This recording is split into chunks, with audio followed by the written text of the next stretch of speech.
amphibia is one organism which one maintains its life in two different media. It has double mode of life. It is partly living in water and partly living in the land. Due to performing double mode of life or amphibious life, the organism is called as amphibian organism. If we refer to the amphibia possessing no doubt the skull in its head and the foremost part of the head generally dorsoventrally compressed. Especially in case of the frog and toad, if we refer to them, the head is dorsoventrally compressed. Due to this account, the skull must be broad. And this modification you find in the skull of the amphibia over that of the fishes are correlated with the shift from the water to land. There are the fewer bones and much more embryonic cartilage in the skull of the modern amphibians, which markedly called as the platybasic and flattened. Platybasic and flattened in behavior and in nature. Usually, in there, these four bones are absent. Basio-occipital, supra-occipital, basispinoid and pre-spinoid. These are lacking. I also explained when explain the characteristic feature of this skull. Okay?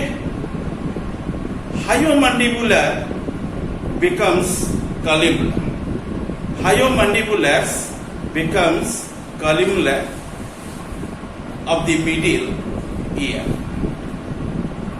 Ventral wall of the otic capsule bears a membrane covered aperture and that is known as fenestra ovalis, into which columella articulates for transmitting the sound waves.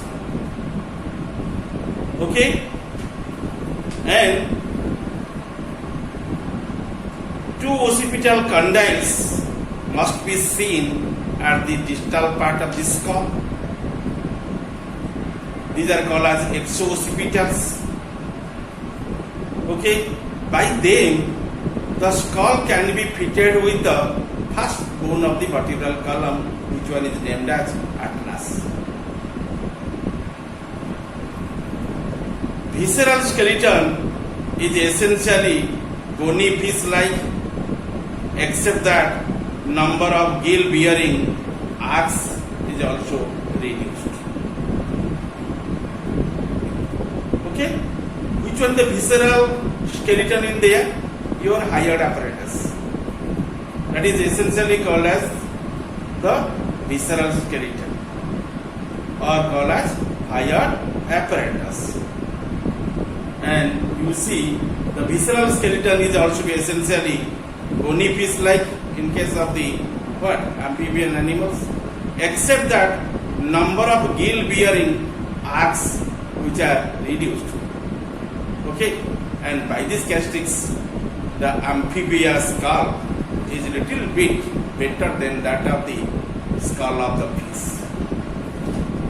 Here, I represented the diagram of the skull of the frog. Here, the skull of the frog is known as autodiastolic. Autodiastolic. In autodiastolic, you mark there the skull possessing the Mettler's cartilage at the below, at where the lower jaw is present. Then, just above of this jaw, you find the upper jaw is there, and that is constituted by the plateau quadrant, also connecting with the premaxilla and maxilla. You know the temporal regions at the place of the ears, you find the otic process. Okay, because in the otic region, at where the eye is inserted, that is called as orbital region. At where the nose is there, that is called as olfactory region. You find three capsular regions in there. Okay, and this plateau quadrant also fitted with the uppermost part of the skull by the two processes. Those are called as basal processes. Okay, and they will be connected with the ligaments, and ligaments should be helped to fix the bones. And these ligaments are called as your anterior ligament and posterior ligament. The entire portion of the uppermost region is called as ponderocranium. It is more or less equivalent with the ponderocranium of the fish. Let us observe the diagram towards posterior side. And this is called as occipital segment, which one bears centrally one slit, one apparatus. Through this apparatus, generally, your central nervous system, or CNS, central nervous system or central neural system, leads from the brain to the distal part of the body. Okay, through the neural canals of the vertebrae bones, and that organ is called as spinal cord. Brain plus spinal cord is called as central nervous system or central neural system. Okay, just behind of it, you find the gill cleft is there. That is also be reduced in case of the frog. Then you find your higher mandibular part. On length of it, you find the higher arc. And this type of skull is known as autodiastolic type of skull. Okay. Then you mark the organism generally possessing the skull. You find the skull at the above, that is the dorsal view of the skull, and this view of the skull is called as ventral view. And you mark, and the bones are articulated in such a manner and so regular, and you find the flattened skull is also be organized in the amphibian organism properly and also providing a space to lodge to the brain. That is called as brain box or called as bone box or also be known as cranium, and in English it is also called as skull. And this is the upper jaw, this outline is the lower jaw. Both the jaws are semicircular in outline. Upper jaw usually constituted by some bones, especially premaxilla, maxilla and quadrajugal bones are there. And they are connecting with the innermost part of the skull by the squamosal and pterygoid. Squamosal and pterygoid, they are remaining side by side.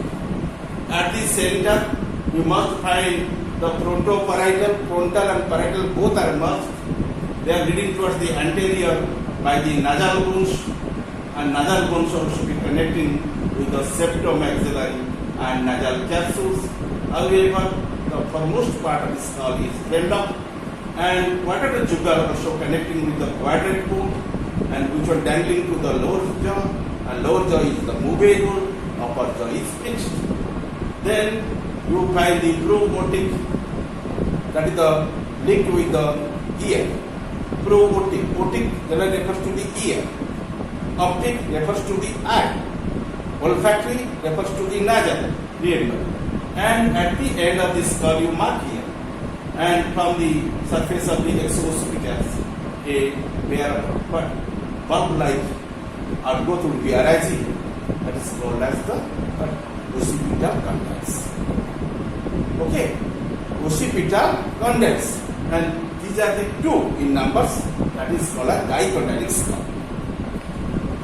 In this ventral view, you must find the sphenoid, the triangle-like structure is seen, and you also find the palatine, they are directing towards the sphenoid.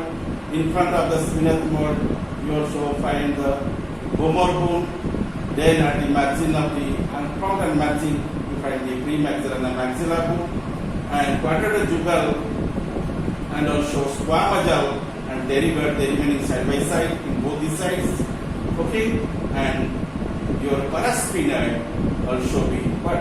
That so directly towards the anterior, as like as the dragon like outwards, and quadrigeminal ganglion to the lower jaw, and exo-occipital cells remaining at the distal part of the occipital segments, which are being occipital condyles.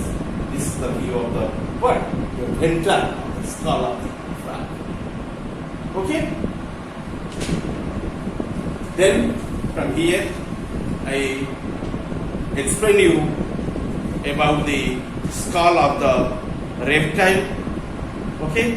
And the modern reptile, the neurocranium shows the extensive ossification except the nasoethmoidal region, and this is one occipital condyle. Only occipital condyle is there. There is no two condyles in there. And in case of the amphibia, that is dicondylic by nature, but the skull of the reptilia is a monocondylic by nature. Okay, the skull is, in case of the reptile, must be called as that tropibasic, T-R-O-P-I, tropibasic. But you mark your amphibian skull must be lose the four important bones, which are called as the what? Your basiocipitals, supraoccipitals, and basisphenoid and presphenoid. Okay, and remember the endoskeleton in case of the your amphibian organism will be considered in the two heads. One head is called as axial skeleton, other head is called as appendicular skeleton. I stated this one. This graph also stated in case of the skeleton of the human.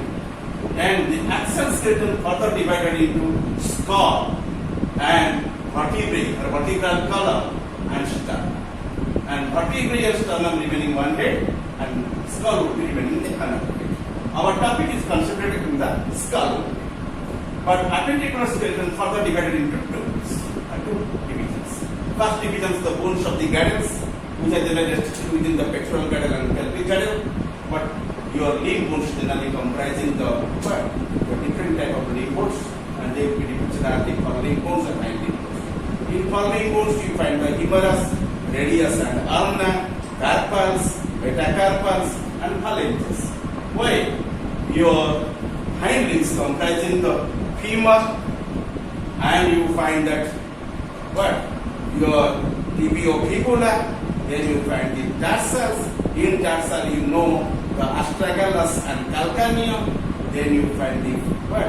Metatarsals, at the end you find the digits. But you mark that at the end of the digits there is no nails, no claws in there. Okay, and this is the one graphic of the endoskeleton of the amphibian animals. You already knew about the skull of the amphibian, and that skull is better than that of the piscine skull, and piscine skull is in rudimentary form, but the skull of the amphibia is more better than that. Okay, and reptilian skull is more advanced than that of the amphibia also.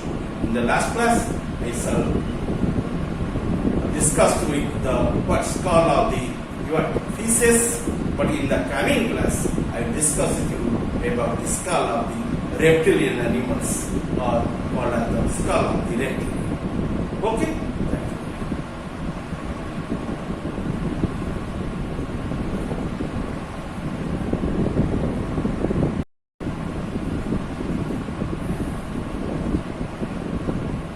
At the end,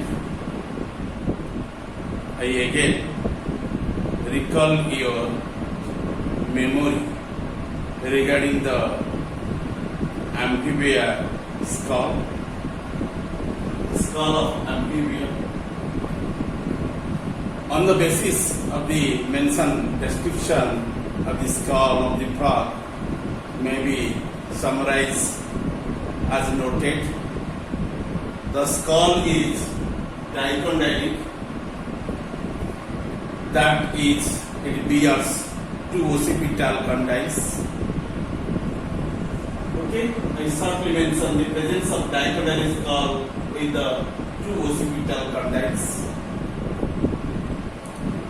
The skull is broad. Skull is broad and dorsoventrally compressed or flattened. Chondrocranium. Chondrocranium is present in the tadpole stage or tadpole larval stage, that is written in the adult.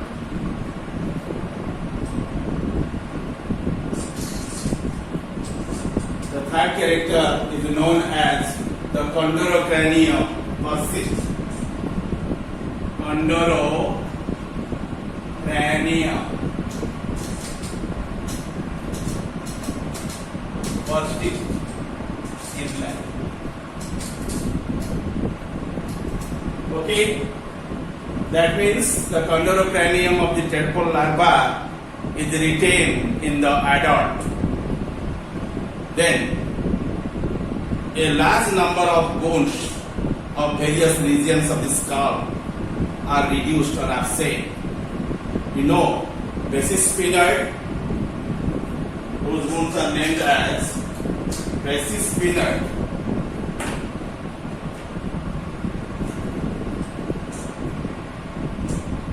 Basis sphenoid. Okay, and alisphenoid. Alisphenoid. And also presphenoid. Presphenoid.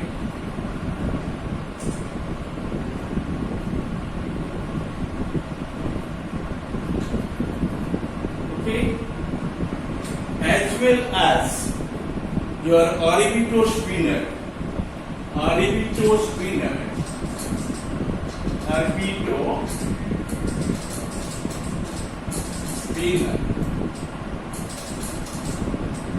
Okay, they will be absent. Okay, they will be absent in the skull of the frog. The skull of the frog is also platybasic type. Platybasic type. Platybasic type.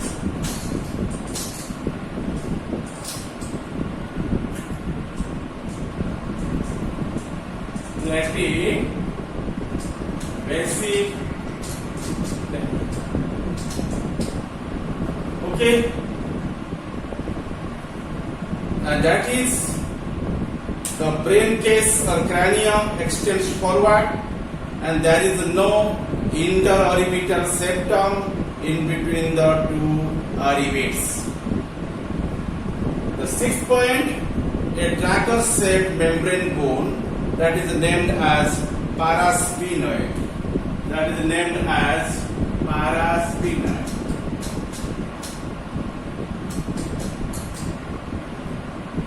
Okay, parasphenoid covers the ventral surface of the cranium.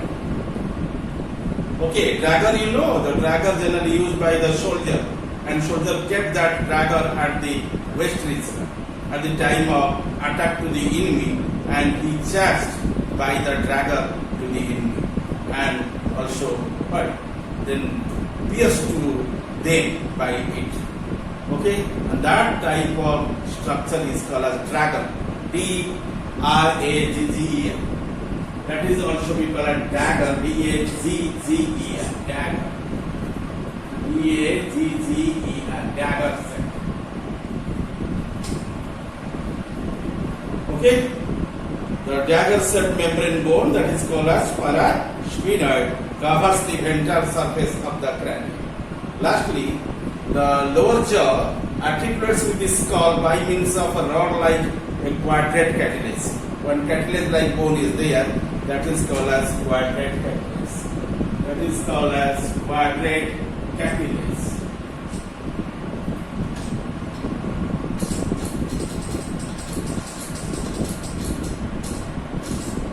And that cartilage generally help to connect the lower jaw with the upper jaw.